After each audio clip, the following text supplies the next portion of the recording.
Welcome everybody to the regular Board of Trustee meeting for Tuesday, April 26, 2022. As you can see, some of the trustees are appearing virtually and some of the trustees are appearing in person.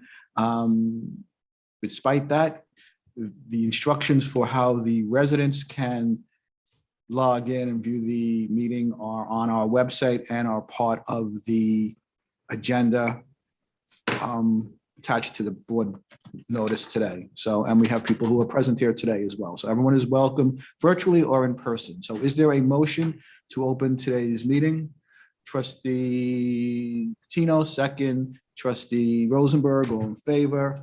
The meeting is officially open. Can we rise for the Pledge of Allegiance? Pledge of Allegiance to the flag of the United States of America and to the republic for which it stands, one nation, under God, indivisible, with liberty and justice for all.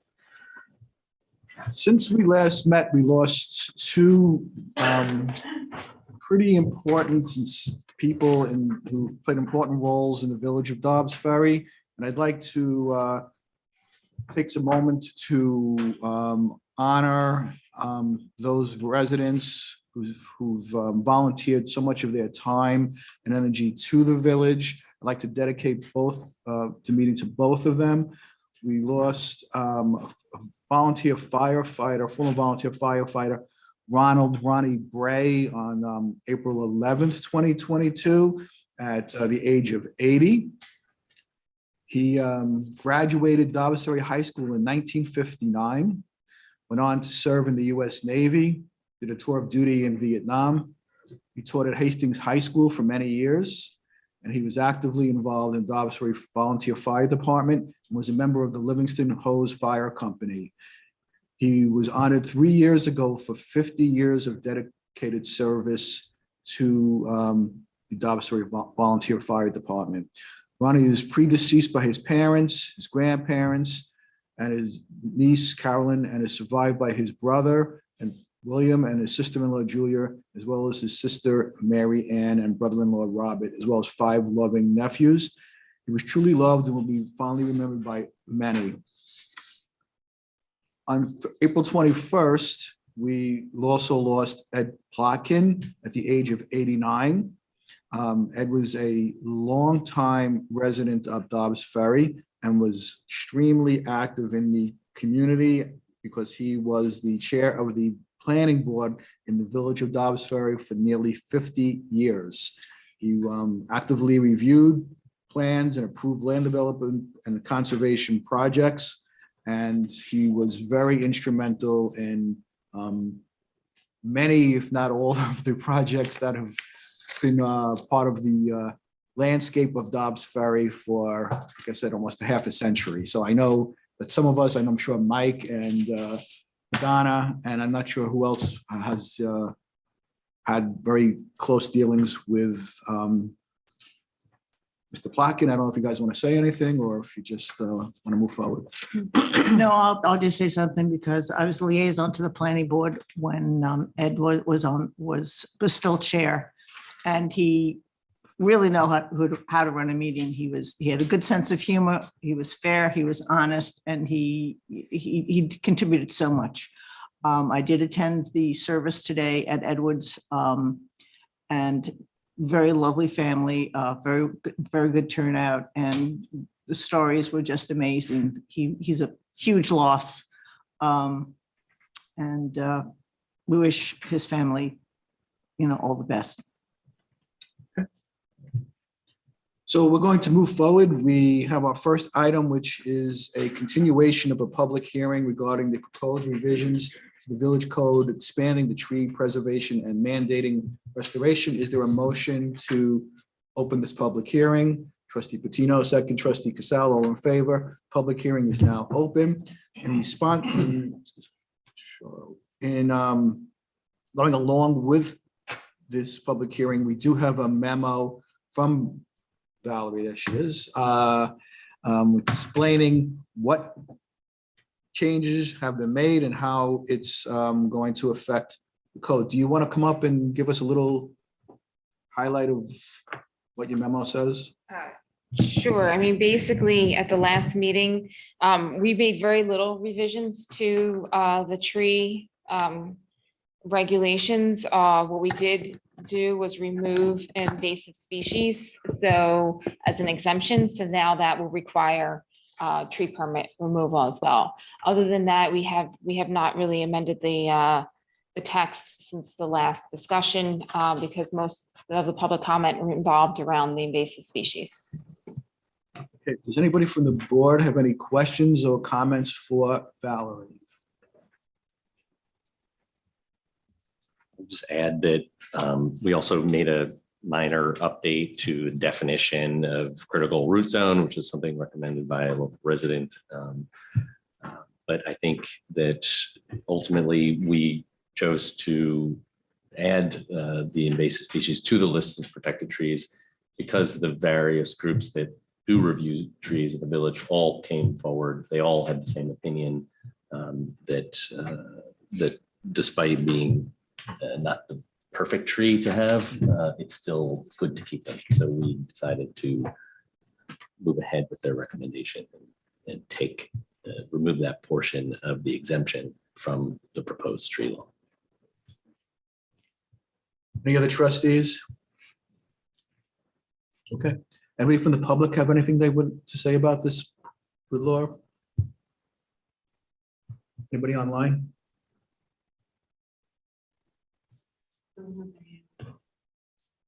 Okay, so I think we're ready to move forward on this. Yeah, just one thing. Lori Lee and I went a little bit back and forth on the critical root zone, and I was under the impression that we weren't including the revisions to that. We can. And so maybe if the board is going to vote on this particular code tonight, that we just talk about that amendment to that definition, if you're able to pull the comments up from the. Yeah, that is correct. Valerie and I regrouped after the last meeting to be sure that we incorporated all the comments. And I didn't find a clear decision as to adding there was a red line that went around. So if that is acceptable. Which was the red line? I'm sorry, because when I read the definition that that was sent to us by Elizabeth Martin. That's the one I'm talking about. It is this.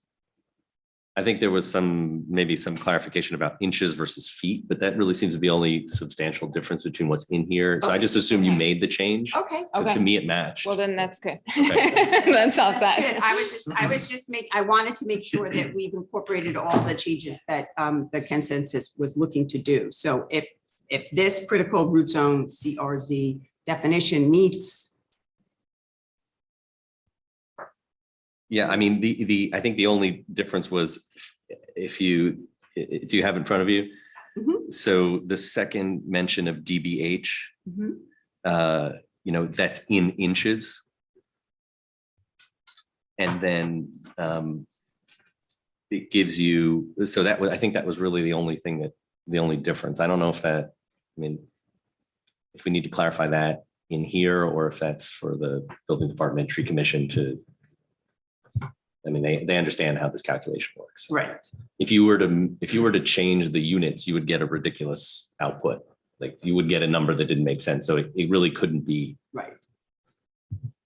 any other way. So to me, this reads It fine. reads appropriate. Okay, then I think that we're fine. Okay, great. Okay. So is there a motion to close the public hearing? Trustee Rosen Asher? I got you this time. Trustee Patino, second. All in favor? Public hearing is closed and normally I would just like to vote on it now. Do we have? You have a proposed resolution, Mayor, that I sent out a draft earlier this afternoon. Should be in your packet. I just wanted to be sure if the board was prepared that a resolution was available for you. There's a new.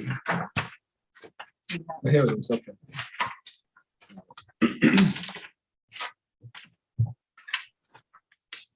Okay, so I'm going to go over some of the highlights of it and then we can move forward on it.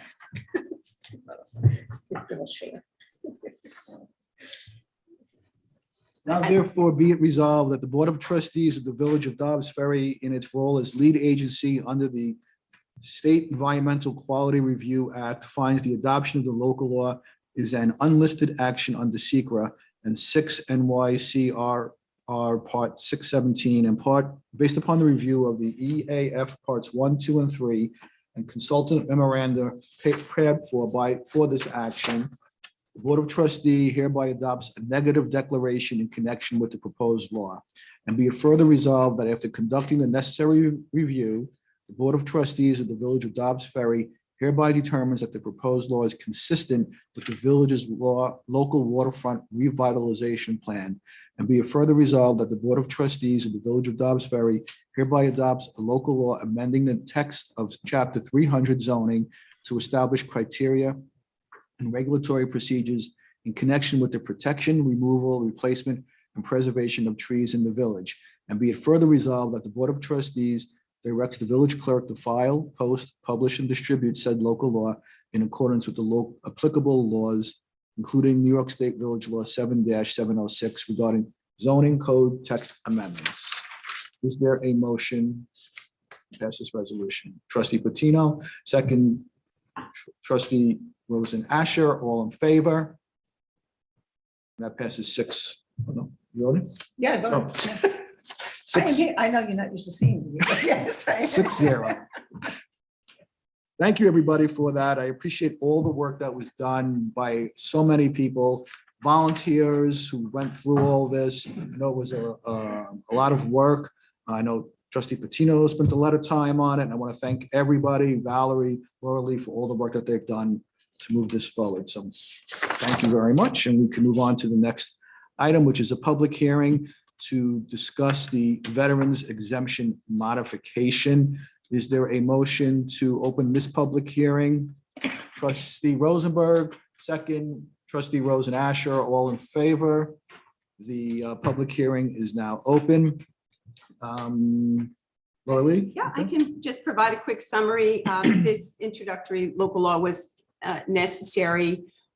We had heard from the assessor, your assessor in the town of Greenberg, indicating that the town was interested in changing the standards, the minimum standards for veterans exemptions. And when we looked at our code, we realized we had been remiss in not being clear that we intended to follow the assessor in the changes they made as in terms of qualifications for veterans exemptions.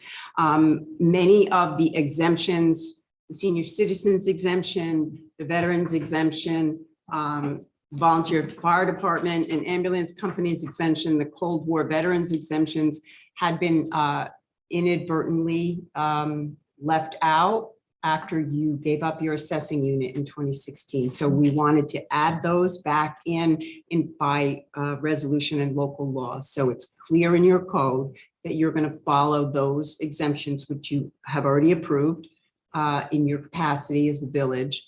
And you want to just follow the revisions that will be made by the assessor in Greenberg hereafter. If you choose to add additional exemptions, we can also add those to your list and include those as you go forward. Okay, any questions or comments for Laura Lee? Does the public have any comments? Okay, so is there a motion to close the public hearing? Trustee Taylor, second, Trustee Rosenberg, all in favor? Public hearing is closed. I don't think there's any real need for much discussion on this. So is there a motion to adopt the local law as described by the village attorney, which would add the exemptions for veterans, members of volunteer fire departments and ambulance corps, Cold War veterans? Is there a motion? Trustee Rosenberg, second. Trustee Patino, all in favor? And that passes unanimously. Thank you. We move to appointments.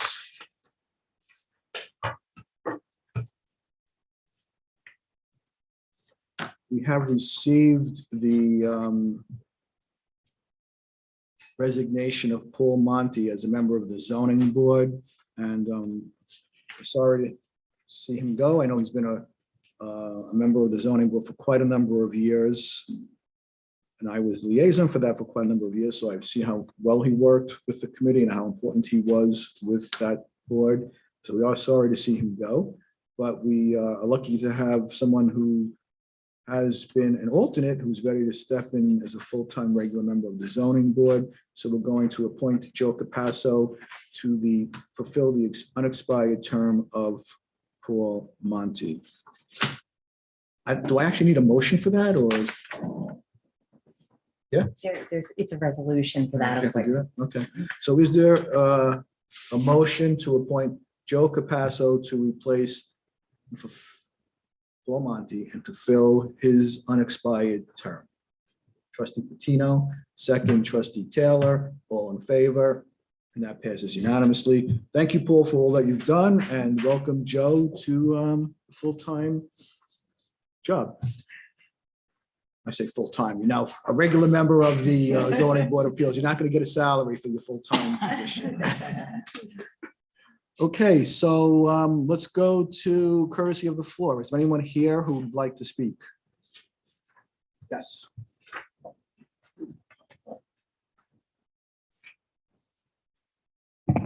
Steve Tilley, 22 Elm Street.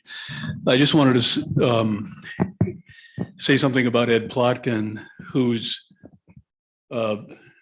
memory, if not spirit, is still reverberating in this room where he spent so much time doing great things. But, and whose wit and brilliance really made meetings, even when you disagreed with him, made it, really enjoyable, actually.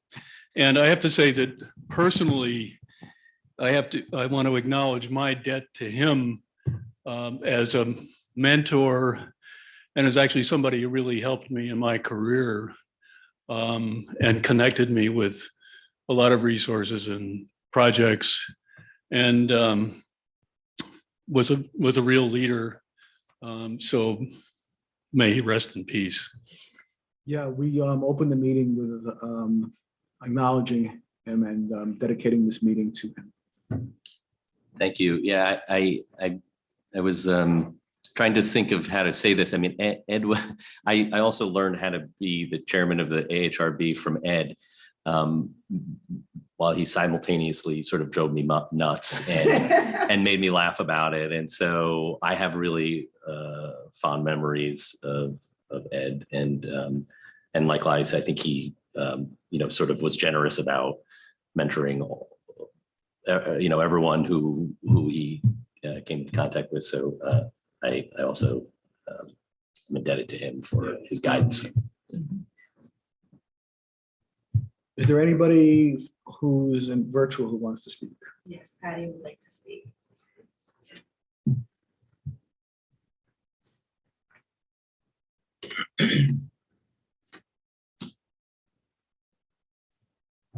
Patty, can you hear us?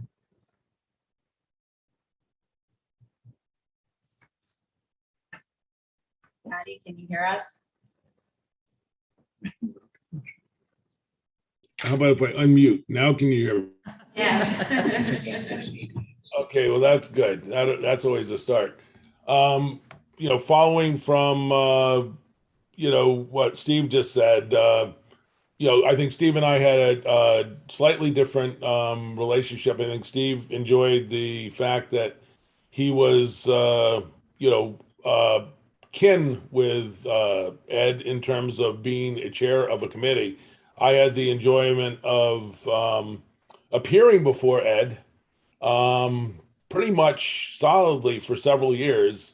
I'd love to go back and check and see how many times various people have appeared before him, and I would not be surprised if I was in front of his board more than anyone else. He was always a fair guy. He was always, he made the meetings better than they could otherwise be, even when we had very difficult times and difficult issues to resolve. So he was a hero, but that's not what I actually want to talk about. It's what's imposing on me to kind of pick up Ed mantle that was something that he and I had a lot of conversations about, which is on your agenda this evening, which has to do with the ADU dwelling units. We've been talking about this for a very long time. In fact, the code that was adopted in September 2010 originally had an excellent section and process for creating ADUs in Dobbs Ferry.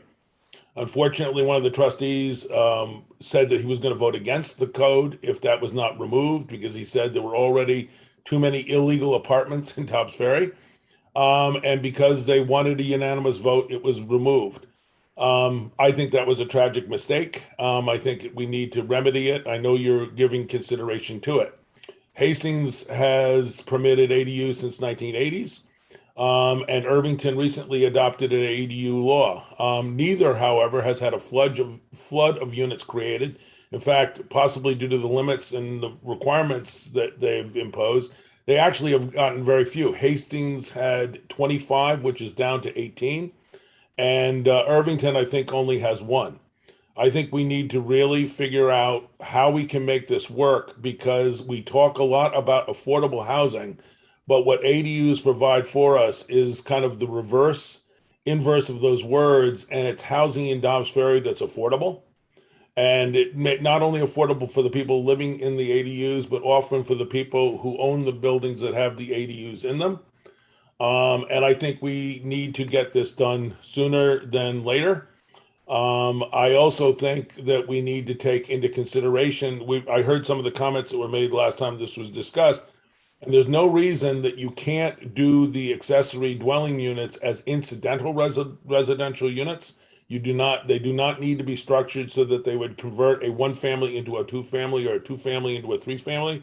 And in Dobbs, we need them more in the 2 and 3 families than anywhere else. I think we've counted 37 buildings in Dobbs that are 2 and 3 family that have the additional unit beyond what they are supposed to.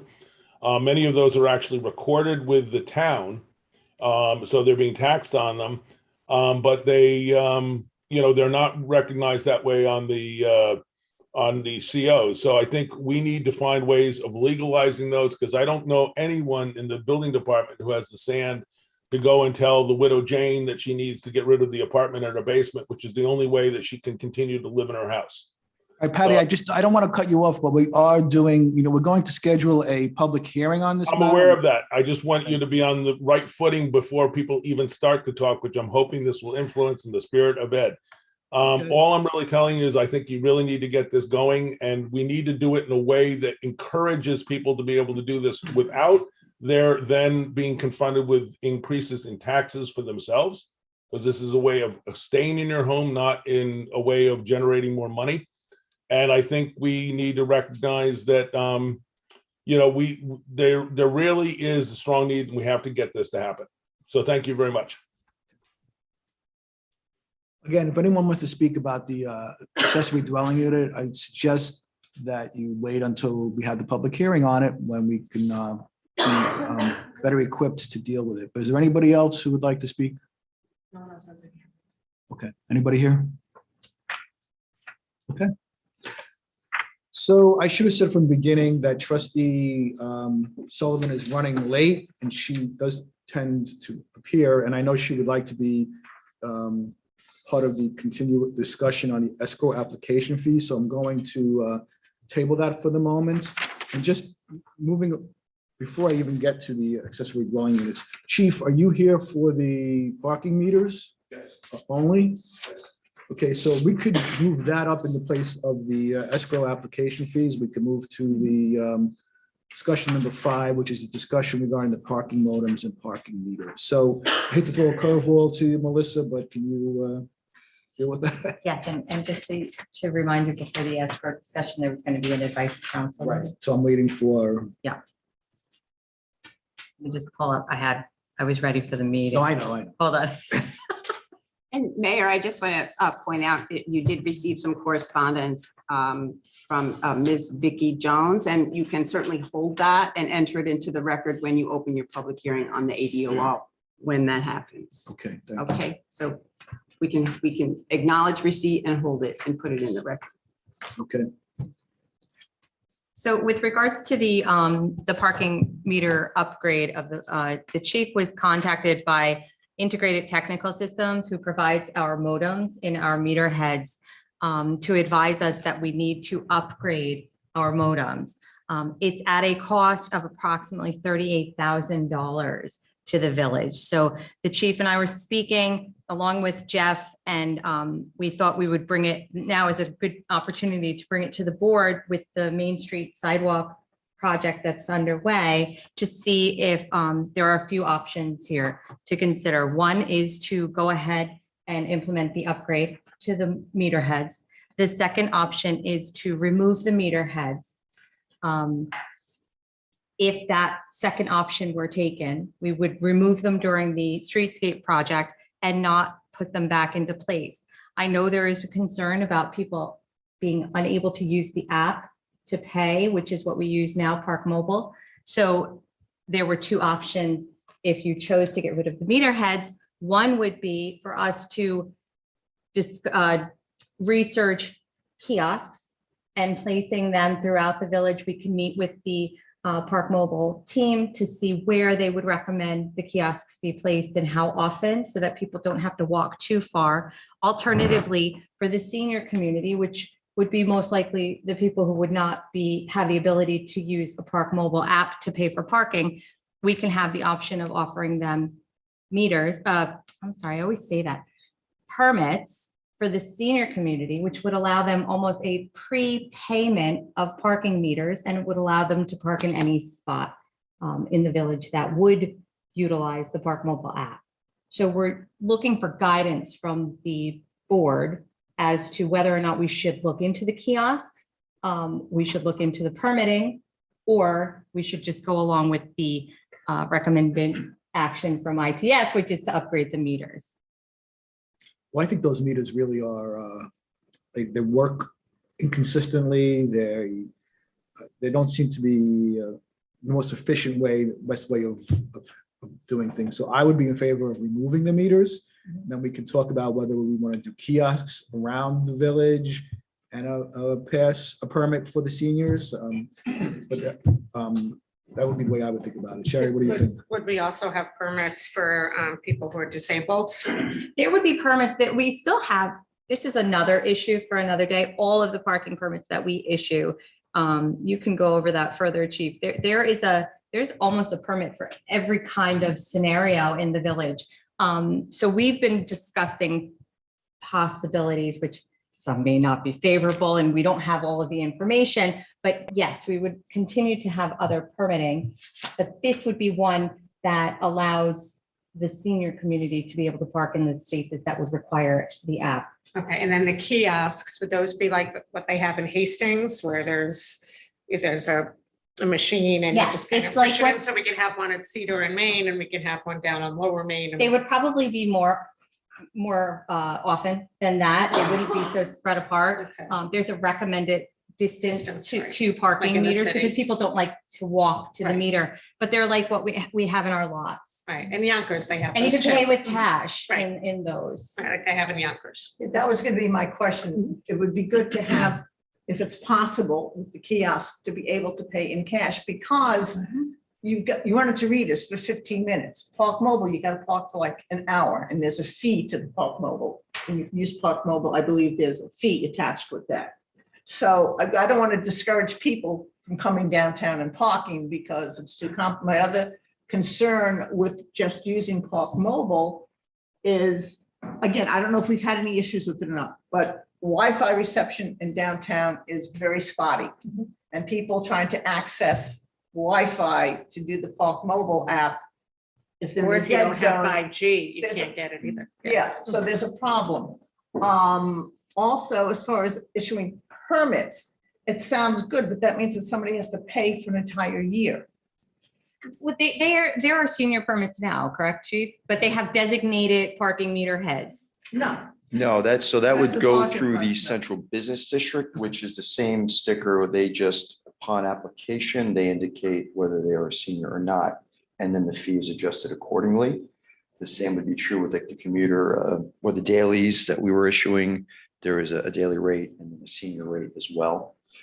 So it would be a matter of, depending on how the village was to proceed, the central business district permits still exist really right now geared towards the homeowners on specific streets Yeah. within the business district.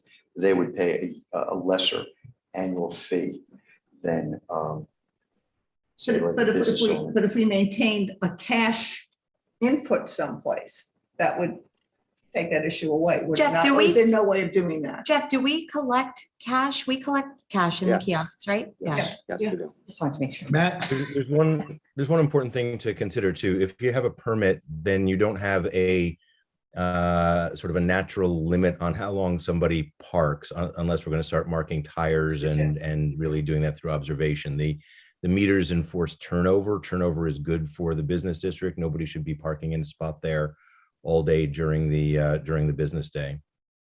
Well, and that's another another issue that we have with the downtown business permits is that a lot of the business owners do park in the metered spaces right now. So and I- that central business district, yes, supersedes the time limit, so they can park at a blue meter. There's a designated meter. for Correct, that, there are yeah. designated meters. So there are certain things I certainly, like Park Mobile right now, currently, a guest can only pay for the 2-hour allotted period. Once that ends, they can't continue paying for the entire day to stay in that space. So Park Mobile does encourage guests who are parked on Main and Cedar, they must move to a different zone. So because they can control that.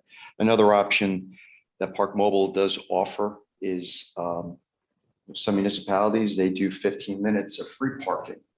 So that if you were just running in for a slice of pizza, you log into the Park Mobile, you log your information, and for 15 minutes, you're not charged. At the end of 15 minutes, Park Mobile will prompt you to, hey, you've gone beyond. Now you must pay at the minimum standard that we have, and they can control on the back end that someone cannot just keep based off that license plate, just doing a 15-minute free throughout the day. So there's no way to kind of work around that, if that makes sense. So that's another potential option if we looked at Park Mobile solely controlling parking, or another option is if we want to look at just some specific areas where we just want to remove the meter heads and let Park Mobile control. I've given the example on Palisade Street for the gold 12-hour meters, which historically had been geared towards commuters looking to park there to take the train. We are starting to see, I spoke with my parking enforcement, we got about 10 kind of regular cars that are both using the Park Mobile or paying within the meter to assume is commuting to the city, because he's seeing the cars every morning on Palisade. Whether you wanted to just make that say a gold zone to correspond with the gold meter head, that those are the 12, it would require the proper signage to indicate that Park Mobile is controlling that location.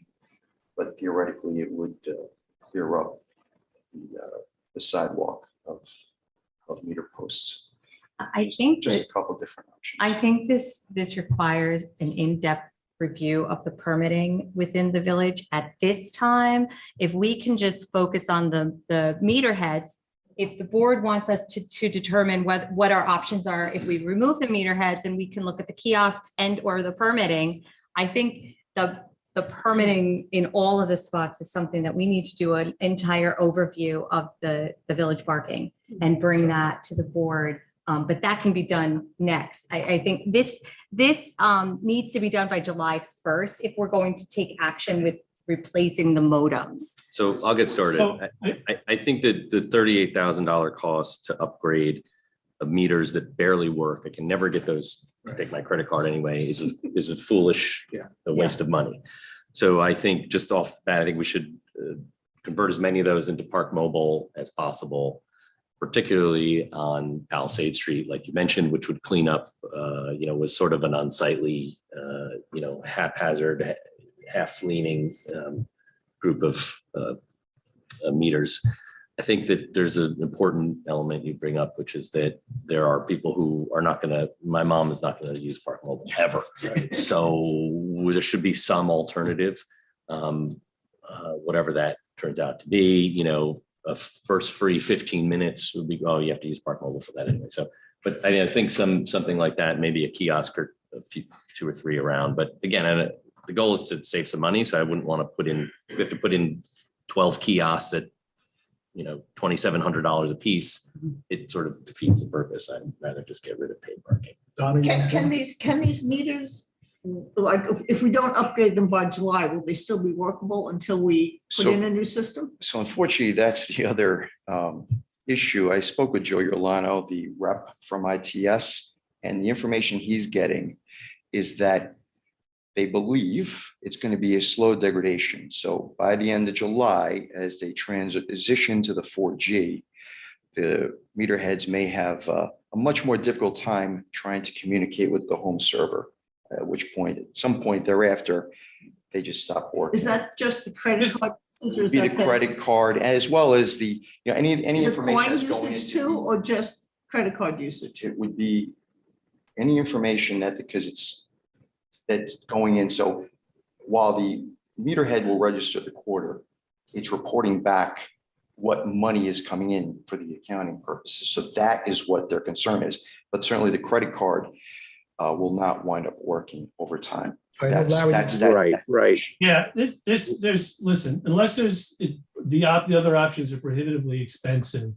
I don't know of anyone who's satisfied with the meters, and it's almost, I haven't been all that close to it, but it's almost offensive that the company would come back to us this quickly with a system that's never worked properly and ask for a very expensive upgrade. So I would be all in favor of coming up with something that's Park Mobile great for these meters, and also a comprehensive parking survey for the. Sherry, how do you feel? Can I just, because I park all over this county with many different apps and many different places, and literally this is the only place that I've ever had a problem with that app. And I've been in every municipality in the Mobile app. county. The Park Mobile app, the only place I've had a problem with it is in Dobbs Ferry. So I haven't had a problem with that app or the app that they use in Tarrytown or what they use in Yonkers or what they use in Portchester. So I don't know why it's problematic here. And yes, it is. I even told Melissa when I went to the last chamber meeting, right, that I couldn't use the app because there was no Wi-Fi and there was no 5G. So I couldn't do anything. And then it didn't take my credit card.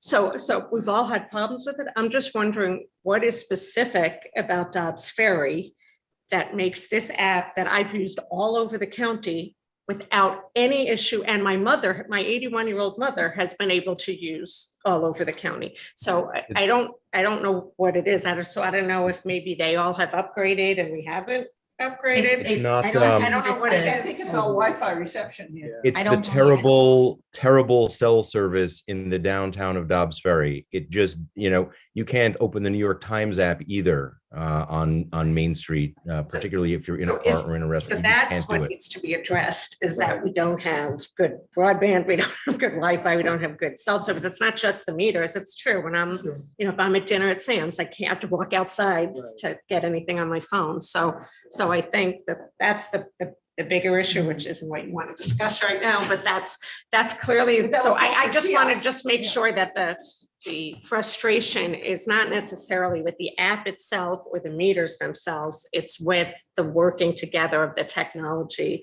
and the app. I personally like a kiosk idea, not if there has to be a million of them, because if we're going to do the sidewalks and everything's going to look nice, it would look much nicer without meters. So you're taking the Absolutely. meters away. Yeah. Okay, Matt? I think a couple of things. One is that this summer we're going to have a lot of disruption on Main Street because of the sidewalk project. I think it might be a fair thing to try to mitigate the annoyance that residents are going to go through because of that by declaring Main Street meter free until the project is over. That relieves us a little bit of the July timeline, and what the heck, why not make it Cedar Street free also? And that gives us time for Melissa and the chief and whoever else needs to be involved to come up with a comprehensive plan. I don't think we should have these meters back. These meters were horrible from day one, brand new. They did not work.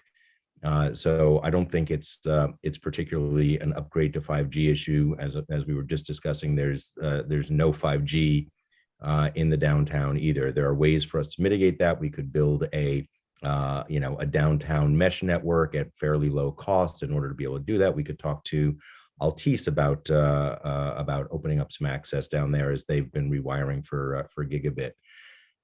We really should think about this in a comprehensive, non-rushed way.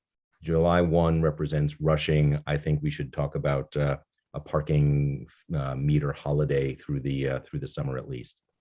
And if that's what it takes, we can do that. But I think we all agree now the first step is to move forward, not go forward with the meters. And then we could go forward with the other options that you guys could present to us. Okay? So Mayor, I can contact the rep and have him stop in. We could just take a look at like what the recommendation of how many kiosks. Perfect. I can take care of that. Okay. All right, And thank make you. sure they're lighted so they can be used after 4 o'clock. Absolutely. You know, when- Absolutely. Yes.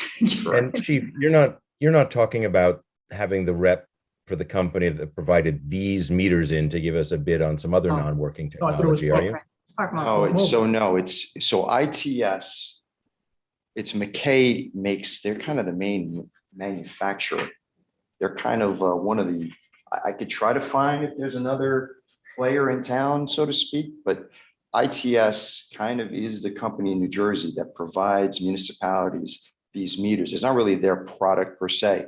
It is McKay is the manufacturer. They provide the meter. ITS is the intermediary that does the installation and the maintenance.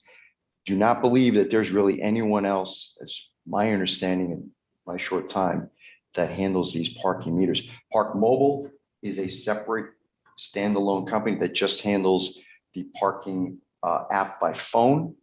So they don't do anything with kiosks or parking meters and just touching base. It's a transition to 4G, not 5G is what they're telling us. Okay, so if you could find, you could meet with that company, but if you could find other companies as well. I don't know what White Plains does or Yonkers or something, they have bigger Correct. kiosks, more kiosks that probably work better and longer. So if you can find out what companies are and just reach out to 3 and see what you come up with, okay? Absolutely.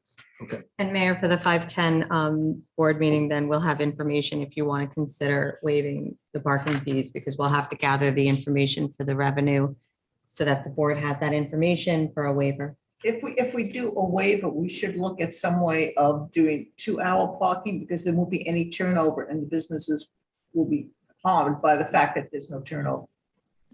I don't, Agreed. yeah, So that's a problem. Right, so we can approach that. I don't know if we need it by May 10th, but fine. We'll get it on to a future meeting. yeah, because I'd have to find out what we would need with Park Mobile, because people may still be paying through the parking app. But just as a random, I was looking at the back end, since January 1st, there have been 10,859 transactions utilizing the Park Mobile app to pay for parking throughout the business district and the waterfront. Okay. So, yeah. And at least at this point, we know that we can let George Palmer know that when they remove the meter heads, don't put them back at this point. Move the meters, the whole thing. The whole structure.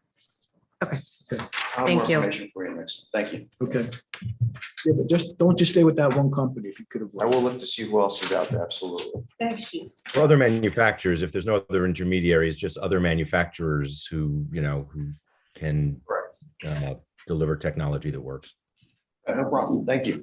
Okay, let's now go back to number 2, which is a discussion of the accessory dwelling units. And we're going to today schedule a public hearing to discuss this in more detail and allow the public to weigh in on their thoughts regarding the accessory dwelling units. I know that we have a memo from Valerie dated April 20th, which highlights some of the changes or the important sections of that. Do you want to come up and talk about that a little bit? Sure. Again, there are just a few changes that were made to the local laws, which is why it's not redlined at this point. And these were based upon decisions that were made. So at the last meeting, the board agreed that we're going to keep the ADUs as owner occupied. However, there will be no minimum residency requirements to create ADUs. that separate structures can be built as ADUs, so they can be new structures, and that permit renewal is not required, is only required, when the property is sold. So there won't be any sort of permit renewal that would be required while you own the while somebody owns the property. So other than that, those were like the last of the remaining changes, and this local law, we believe, is ready for a public hearing at this point. Okay, anybody from the board want to comment or question? No, I could just comment, I just want to point out, because there's been some discussion out there, that ADUs is going to be limited to 50 in the entire village. Neither Irvington or Hastings have come near that number.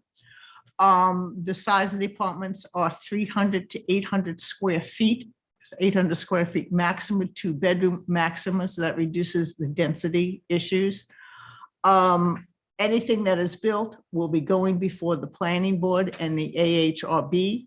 They will be subject to the same exact building and zoning codes as any other structure in this village. They will be in character with their neighborhood. That's correct. And is there anything important that I've left out? No, I think you've captured it all.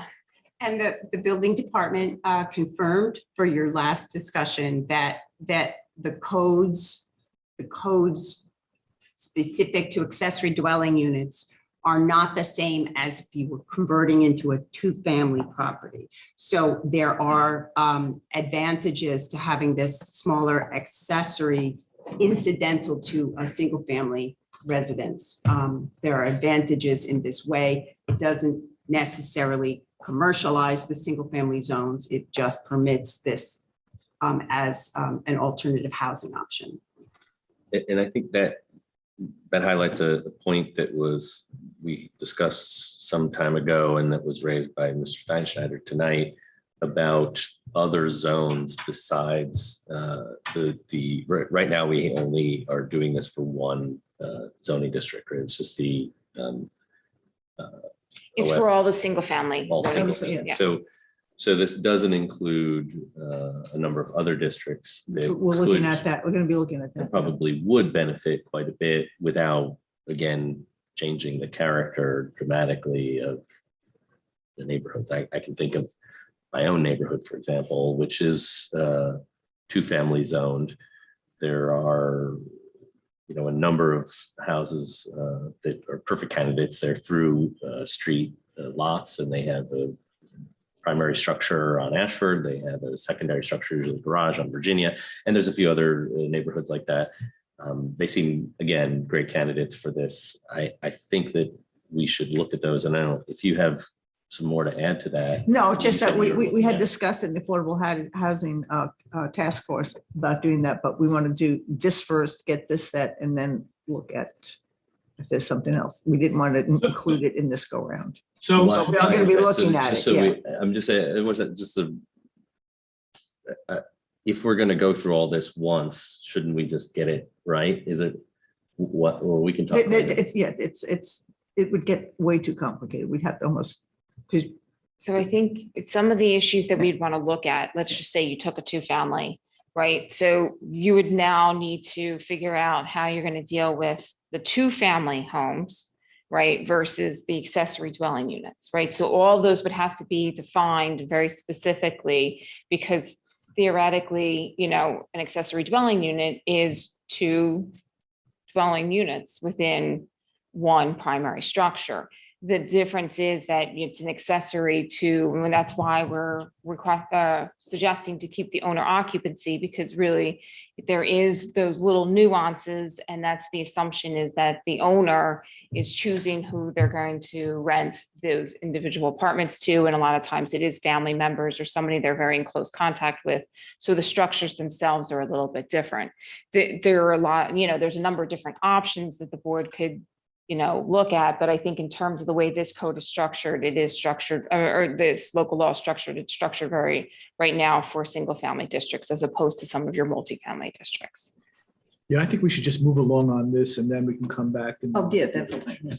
Larry, you had something you wanted to say? I was just going to say that I've gotten questions from residents about exactly this. And certainly affordable housing, wouldn't be limited just to accessory dwellings. So it's something that the board needs to address or should address, I think, at some point in time, but that could be later, obviously. Right. Okay, so if we're ready to move forward on this, we can then do a resolution declaring ourselves a lead agency, and then we could schedule a hearing. So, okay, thank you, Val. So is there a motion to schedule a public hearing for June 14th, 2022 on the issue of accessory dwelling unit? Trustee Rosenasser, second, trustee Rosenberg, all in favor? And I just want to read part of that motion now that it's passed. Therefore, be it resolved that as the sole approval authority for the above detailed action, the Board of Trustees hereby declares itself lead agency for purposes of SECRA and determines the proposed zoning revisions qualify as type 1 action in accordance with the SECRA regulations.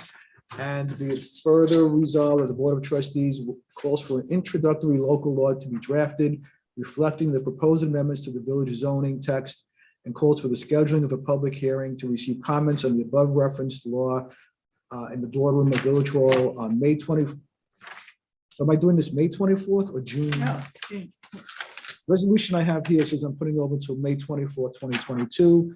On the agenda, it says June 14th, 2022. That's incorrect. It should be, this was submitted late. This is, it should be June 14th, 2022, correct? Okay, Not so, May- This says May 24th. so continued to Tuesday, June 14th, 2022 at 6:30. First weekend, the first meeting in June, yes. All right, so we passed that already, so that's done. I do want to acknowledge, one sec, I do want to acknowledge a letter, an email from Vicky Jones dated April 26, 2022, which will be part of the record. Yes. Could someone just clarify in the timing with the county? I know there's some process that they have to look at this too. That way. Yeah, so there'll be a referral to Westchester County Department of Planning for the review from the Westchester County Planning Board. And so we figured that we'd work that they have 30 days in which to review. So that'll dovetail with the public hearing. So that way we'll have their comments and we can incorporate their comments as part of the public hearing process. Okay, thanks, I should have asked that. And that referral for their comments and recommendations is mandatory by New York State statute, general municipal law.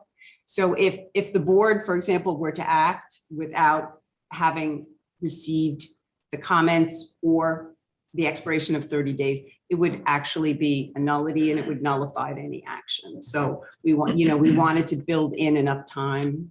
I'm all about it. I just Okay. wanted to remember what the. Well, I'm glad you brought it up because it was part of the resolution I didn't mention. And I do have the, it calls for the draft and I do have the draft prepared, the one that will need to be circulated. So I'll get that to Liz. I'll, make sure Liz has it and Valerie, who will be in charge of getting this over to the county. Okay. Discussion item number 3 is a discussion on Main Street streetscape change order for the wires. I know we have a memo from Han Engineering about that. We also have a picture, I think, of how it would look. Yes, So Melissa, do you want to? sure. So at the last board meeting, the board authorized the village to go forward with the Main Street streetscape project. And in order to not delay the state's review of that project, we separated out the consideration to bury the Altice wires. So this would be submitted as a change order. We have consulted with the state DOT and they said that it would take about 2 weeks to review this aspect of the project. And then once approved, it would add an additional 2 weeks to the project in total. At this time, the project itself can proceed because we'll start on the opposite side of the street with the project. So there won't be any delay in the project in general. However, there is one aspect of this project that I do want the board to consider. First is the cost of about $143,000 for the change order. There are some mock-ups submitted for your review that show, because there will still be wires on the street. So I want everybody to understand that this is not burying all of the wires. This is just burying the wires from Altice. So they are the lower wires. And there are, I wonder, I can't show it on the board because my computer is not attached, but the board has the pictures that show what it looks like. Liz, there should have been 4 pictures. I see only 2, but I only see 2. but there's like a tremendous, to me, it's like a tremendous difference, but is that true? There were 4, but they were duplicated. There were 2 of the same pictures. Okay, then I didn't send you 2 of the other ones. All right, I can, One with the wire, one without. yeah. Shoot. I can show you on my, Well, there seems to be on my like 8, computer. there seems to be like 8 wires on this one, and now on this one, there seems to be It's like a 1. mess. It's like cat's cradle. Well, Yeah. they picked a particularly egregious Right. spot But to that highlight this. real, Yeah. Let me just pull it up Yeah. so you can see it. I can't connect it to that. Should have before and after the same exact spot, but we don't have. That's what it is. There are 2 It is? pictures of the same spot and then there are 2 other pictures of the same spot. I didn't realize that they didn't make it. We have 2 different spots. Yeah, so let me get the other. There's Sorry a about that. Picture of one spot with and without, and then there's a picture of another spot with and without. Honestly, for $143,000, I think it's a great idea to move. to do. this has been a major issue of concern with the Rivertown Let's- Chamber of Commerce and with the business owners. They've been, I've been in several meetings where this has been talked about for the last 4 years. But It's been let's a see wish the pic- list. let's see the pictures though, to make sure that there is, a significant difference. I don't know, Melissa, if it's possible for you to email them. I can forward them. I'm just trying, of course, now And Matt wanted to I say need to something? find them so I can. well, actually, if I can keep talking for just a minute. Matt had suggested this before about thinking through whether we could get Wi-Fi, or not Wi-Fi, but 5G or better cell service. And maybe there's a way to get Altus, if they're there with big crews doing wiring, to put a couple of, I don't know what they would be, somebody might relays something to improve cell yeah. service downtown. Well, it wouldn't be cell service from Altice. It would be a Wi-Fi mesh network for the downtown, and that's a larger discussion. But it's basically the same technology that allows you to have one network in a hotel and move around the whole hotel in order and never have to leave the network. It's fairly simple. It's fairly straightforward. A lot of people like myself do it in our homes as well, just so that we can extend the range without having to jump networks. So it's a discussion to be had, but probably a discussion to be had more tactically than here. I have a broader question though, which is, and Sherry, I totally agree with you that those wires are unsightly and that the business owners have been complaining, but does paying $143,000 to solve the lower wires actually have the impact that the business owners are hoping that it has, leaving the upper wires intact? Isn't it just the wires that are the problem, not It's a mess. in It's their the mess entirety? of the wires. It's also been the beautification committee has also brought that up to me too. So it's all if we can get the pictures up there, but there's like a whole mishigas of wires that are just kind of hanging there. So it's not, ideally, yes, it would be awesome to bury all the wires, but that's millions of dollars. That's not $143,000. Understood. Okay. But is $143,000 worth it to not really completely solve the problem? I mean, is it? No, but it makes it better. Well, I think there's another element. I just want to add on to what you're saying.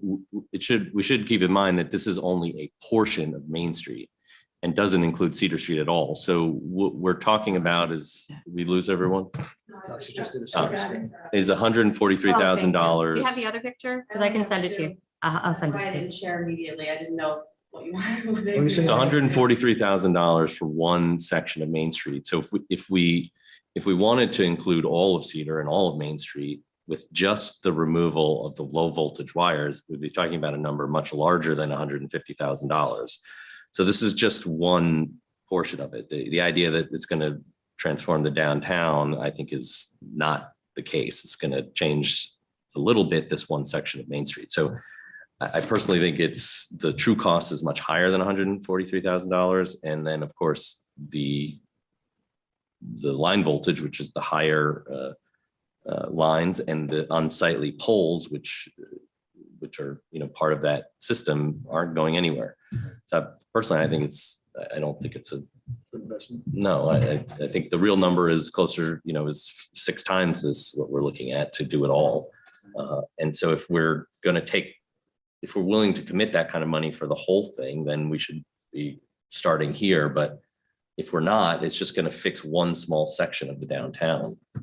Well, there I will any- say we're just fixing one part of Main Street, but we're not fixing it because we're not fixing Cedar Street. So I think you start somewhere, you paint your bedroom, and then that looks better, and then you do your dining room, and then you do your living room. You can't necessarily do the whole house at once. So Are there any- I would argue that while we're doing this project in this specific area, this should be a component of it. And then when we have the opportunity to do it in other places, we'll already have the experience of having done this. And Are there any future sidewalk plans for Cedar? I don't think we're aware of any. No, I could just, But it does allow the trees to grow a little bit higher as well. I mean, it buys a couple more feet for some of the trees, but. I think you also have the capital project plan that you looked at and approved and adopted. So I don't recall there being sidewalk improvements on Cedar on that capital project plan. No, not that I'm aware of either. All right, so I guess we can move forward with it. I have the pictures and they do show a difference and I can send them to the board. I thought maybe I just sent them to Jen to see if she can pull them up. But they do show the big wire and then no big wire. We paid money to get these, so I thought they were gonna get in the packet, I but have not received those pictures. nope, I just sent them. I just Right. emailed them to So the all of board. us just got it? I don't know if you got it, but I sent it. I just sent it. But we can't zoom into my computer to show you the difference. can I you could- share your computer? maybe share. I just sent them to Jen to see if we can get them on the Oh. screen, but I sent them to everybody. I don't have anything from you. I don't have anything. It hasn't either. come through. Well, it's probably because it's probably the size of the file is just taking forever. Yeah, there's. Possibly. And that we need 5 juice. There we go. Yeah, I don't have any. I Can we can, use that? Can we use the laptop that's at the podium? I'd have to log into me and send it to me. Okay, I'm gonna send it to Jeff. Yeah, And see just if he got can I think we just share it. got something.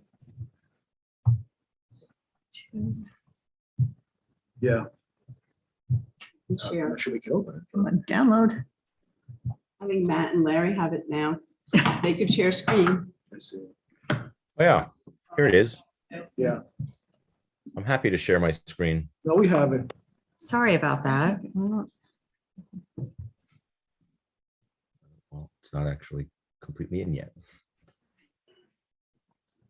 Oh, I need a Wi-Fi password. Oh, for God's sakes. Yeah, thank you. Thank It's you.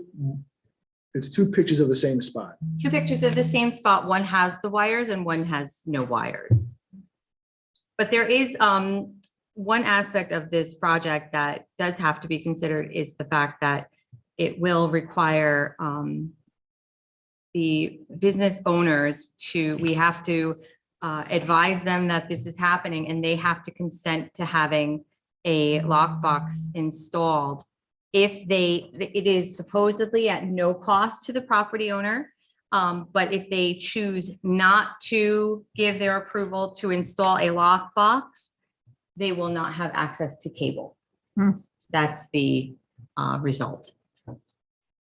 I don't think we can make this decision without polling them. And I would hate to cut off somebody's and it's a landlord decision. It's not a tenant decision, as I understand it. That's So, correct. property owner. so a landlord who's, who wants to push out a business would just be able to say no lockbox, no internet. Sorry. Like, I don't think we can say this. I don't think we can make this decision without some additional input. I don't I think know we it's need the, see, I would disagree. I don't timely. think we need the input from the landlords because I think we're gonna get, what, 6 landlords in favor, 5 landlords against, and then we're going to be back where we started from. I think we have to decide now, Jeff, is this money gonna be bonded? The rest of this, our share is gonna be bonded, right? No, plan is from the 2022-23 budget. There's some places we can move funds from.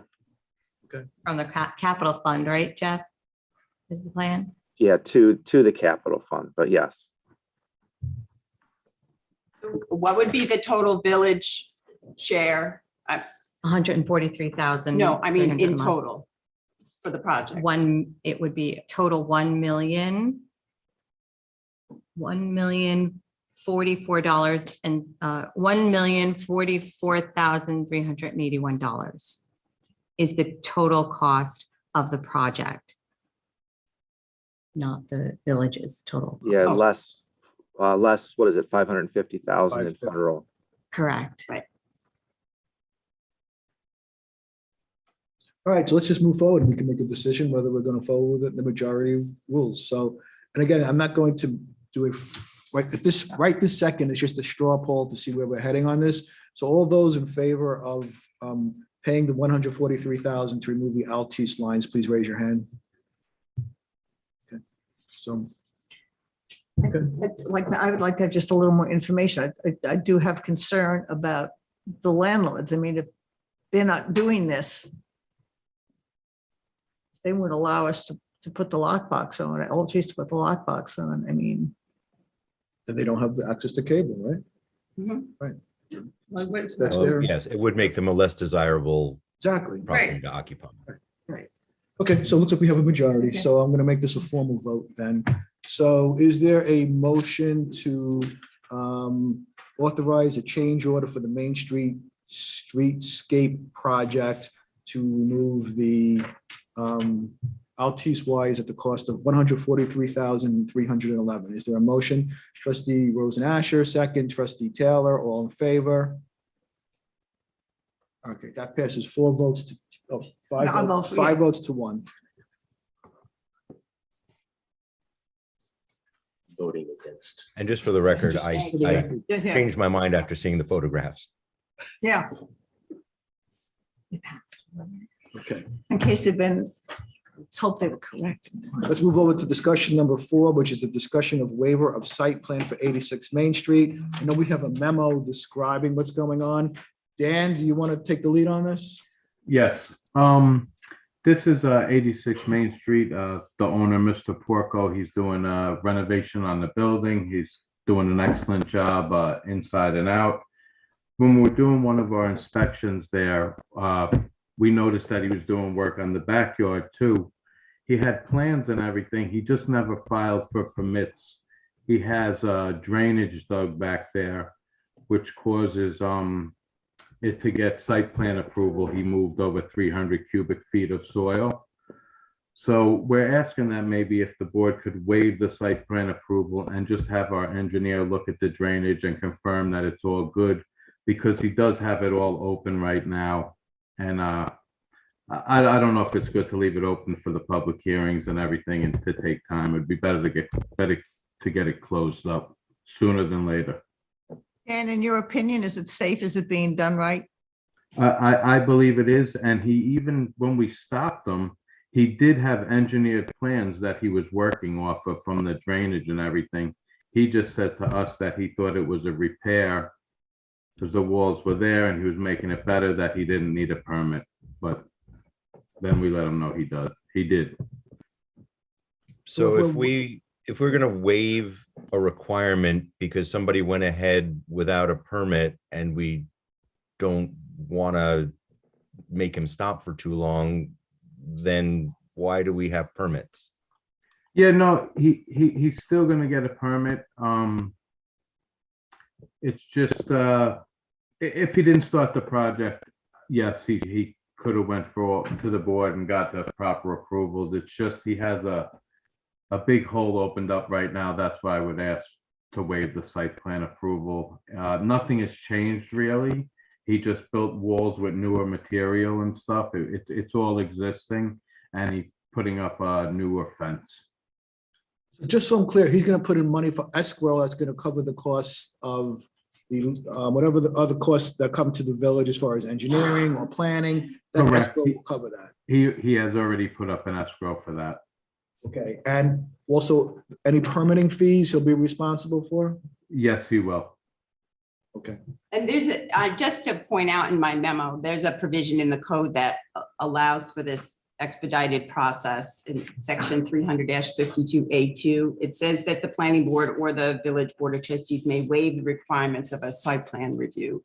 And in this case, it was triggered by that you have a very low threshold here, 300, the movement of 300 cubic feet of earth. So based upon Dan's recommendations, he reached out to me and to Attorney Dan Posen, and we looked at it together, and we thought this was based upon these exact conditions, not a precedent going forward, that it appeared to be an appropriate case for the argument to be made to waive the site plan, which would take 4 to 5 months, and to permit internal review by your consulting engineer to confirm, especially the stormwater maintenance. We know how important that is here in the village. So we just thought, I know it's an unusual, you don't often get this request, but you do have this provision. So it's certainly allowed by your code, and it's based upon the facts and circumstances as Dan has presented to you. Yeah, I just want to address a comment by Trustee Rosenberg. This is, first, it is not uncommon, to sort of, post work legalize. I mean, this applicant does have a permit for all the work being done. The backyard work is, like more, it resembled a repair more than what we typically look at for site plan review, which when we think of that at this board, we think of a new building, we think of a major renovation to an existing building. And that's not what this waiver is about. This waiver is, about a stormwater retention tank. And, he moved a little bit more earth than I did when I, did a little work in my backyard to repair my wall, but it didn't meet the threshold for permitting. So I think in this case, it's a reasonable and sensible waiver. okay. Do I have an actual resolution for that? No, I don't know if I saw an actual resolution for that. Yes, I did prepare a resolution for your, I don't have it in the packet. it's there. In my packet either. Sometimes they're like revisited at the Where end is again. it? Oh, wait, I did draft a resolution and sent it over. Okay, so I'll just go ahead with. I'm so sorry. And it clearly states that, it's without prejudice if, if there should be some problems. And I'm We sorry. have the memo. We don't have the. I did draft it. Okay. So is there a motion to authorize a waiver of site plan approval for 86 Main Street? Trustee Patino, second, trustee Rosen Asher, all in favor. That passes unanimously. Discussion number 6 is a discussion of the Employee Personnel Regulations Manual. Oh, okay. Yeah, I didn't even realize. Okay, great. So let's just finish this and then we're almost done really. So let's go that way. So Melissa, do you want to talk about that? Yeah, so I've been here for 3 months, and upon starting here, I reviewed the personnel regulations that the village has. And I've spoken to several department heads, and my opinion is that the regulations are out of date. Just looking at the last item that was updated with regards to the medical insurance, there haven't been updates since 2016 to the regulations. So I've spoken to several other municipalities to see who they've used for a professional handbook for the municipality, and they've all used the public sector HR consultants, or the majority of them have used this organization, and they've presented a proposal, as I have attached, at a cost of $6,250 plus any travel expenses that they're required to come to the site. Their proposal states that they will come to the site at least one time for them to help us to organize a professional handbook for the village. So I would recommend that we take this action, but obviously it's the board's decision. Okay, makes sense to me. I think we I should do think it. we've discussed this actually before too. Yes, Yeah. so Okay, now, is there anybody who would be against doing an employee handbook? Okay, so is there a motion to authorize the village to, again, I don't have a written resolution, so I'm just making This one, I up. did not do a resolution because I wanted to discuss with the board in case they didn't want to consider it. I didn't have a Okay, so I'm just resolution. making it up and correct me if I'm wrong. So is there a motion to authorize the village administrator to enter into an agreement to pay $250. $250 for an employee handbook with the public sector HR consultants? Trustee Rosen Asher, second, trustee Patino, all in favor, that passes 7-0. Okay. Let's move on to the discussion to authorize the village to accept a grant for the CDBG Westchester County Planning Agreement, which I think would address some of the Wi-Fi concerns, right? We have a memo. Not in the downtown, though. Just The library. Yes, the Park. the library and numerous parks. This was a grant that the village had received from the county for the CDBG grant funding for the installation of Wi-Fi access at the Embassy Center, the library and parks in the amount of $32,000. So we've received the award and we've received the agreement. So this is just for the board to accept the amount of the grant funding and to authorize the village administrator to enter into the agreement with the county. So where would this be physically put up on the existing poles and structures that we already have at Gould Park or at Waterfront Park? Or is this gonna, I know we're not, and you may not even know the answer to that question at this for time. $32,000, they're not putting up any poles. Right, so. They're putting them they're putting them on the existing buildings. Yeah. And when that should, it's better than nothing, is that your attitude? Yeah, I think what it means is at the pool, you'll have Wi-Fi service, Right. which is great. And if you're at a football game and you're not so far from the park house, you'll probably get some reception. And so, but somewhere in Waterfront Park, you'll also be able. Well, no, Waterfront Park is included here. It's Memorial and Gould. It's the Embassy Center and the library and Memorial Park. And this is going to be installing the hardware in the recreation office to extend the Wi-Fi reach to cover the playground area, the exterior seating areas around the building, and public exterior access to Wi-Fi would serve residents who've had to rely on mobile and laptop and other digital devices for their children and for themselves, and extend the reach in the park. Residents would not have to rely on the interior office hours for public Wi-Fi access.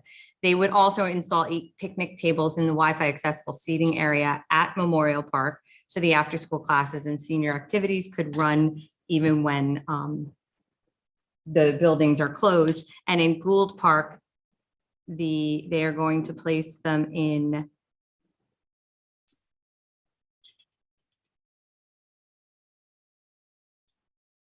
I don't have the exact location. So there's an Gould Park. existing pole right outside the fence area that we would be able to connect to for that one. Okay, great. Can we talk to the vendor who's doing this about another project on Main Street and Cedar Street? Change So order.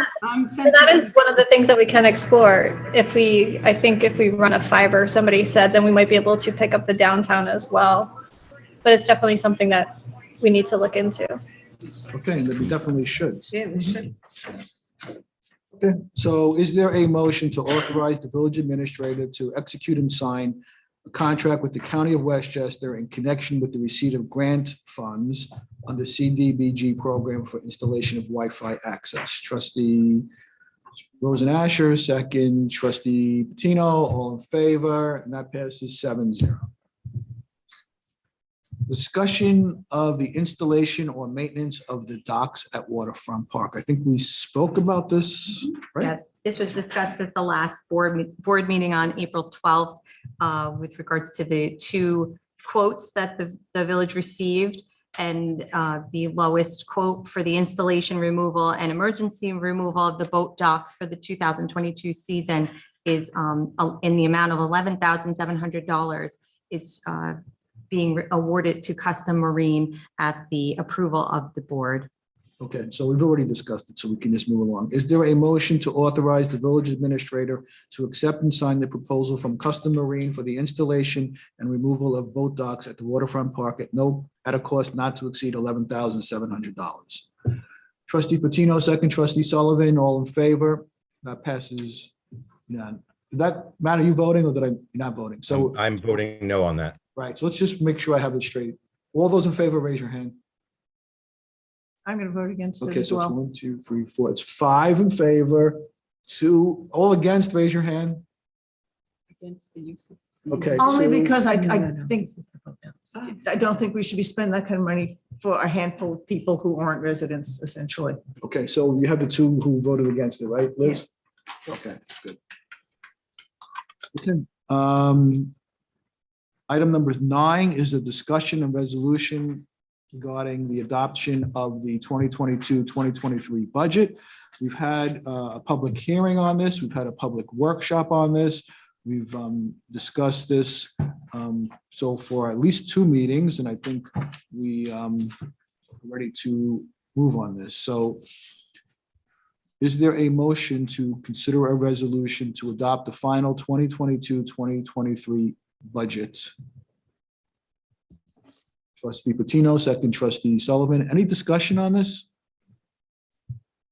Okay, all in favor? Passes unanimously. I have to watch on my left now. I know. And consider a resolution approving the audit of claims as submitted and recommended by the village treasurer. Jeff, is there anything unusual or different about this audit of claims? No, nothing unusual, unless there's questions. Any questions? Okay, is there a motion to approve the audit of claims as submitted and recommended by the village treasurer? Trustee Taylor, second. Trustee Rosenberg, all in favor? That passes unanimously. You can't say, Maybe Donna can just tap the mayor on the shoulder. just tap her twice for yes, once for no. I'll get that confused, knowing me. Let's do the trustee liaison report. So Did we miss the we have to go escrow back. application? No, we're gonna go back to that. Okay. So Matt, do you have anything as liaison?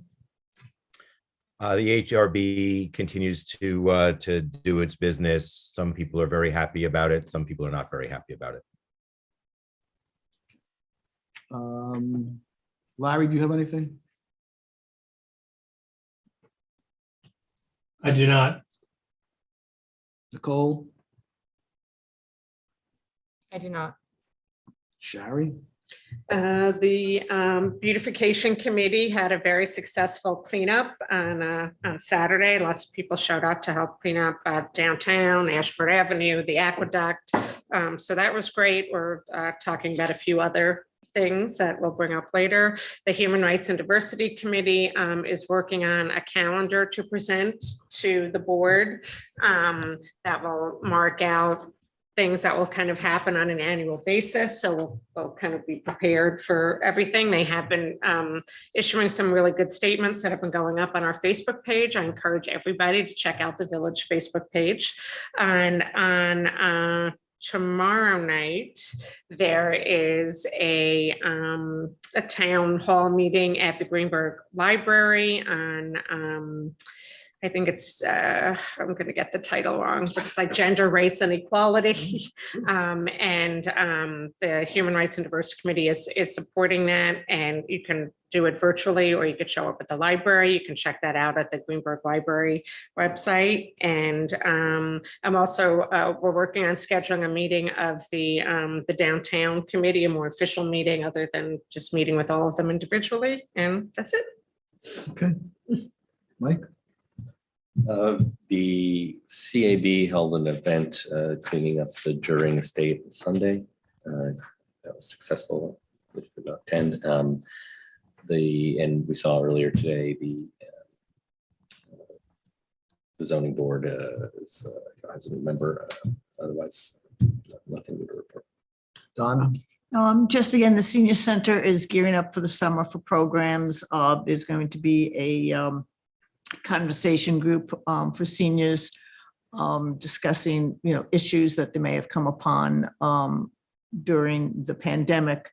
And if anybody's interested in the senior programs, it's on the village website, or you can call the senior center at 693-0024.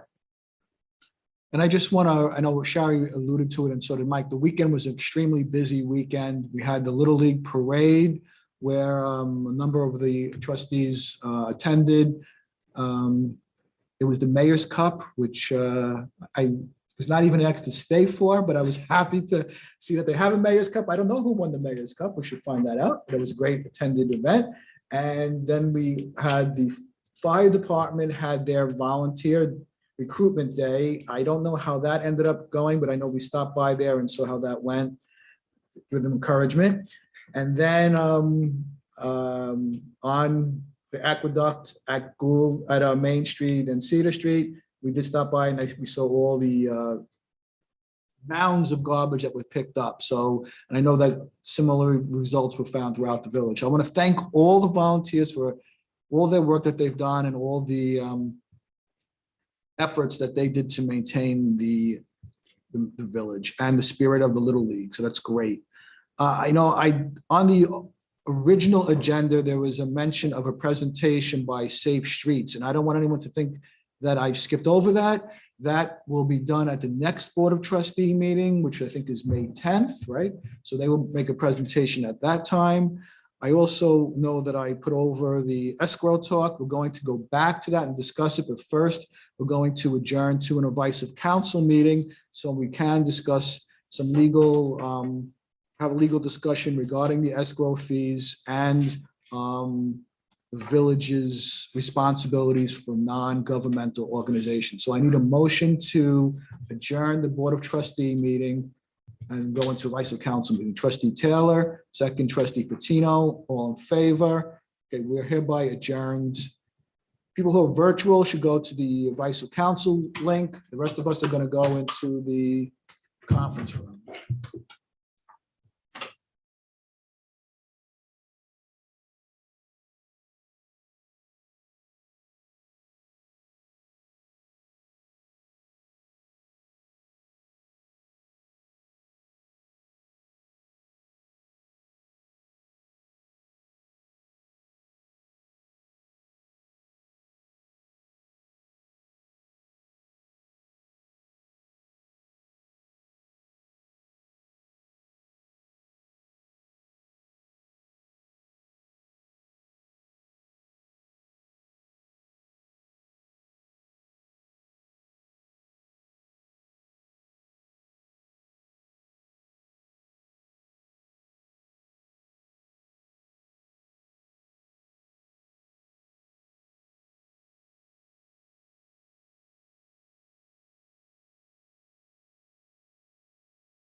It's your ADA complaint that was handled.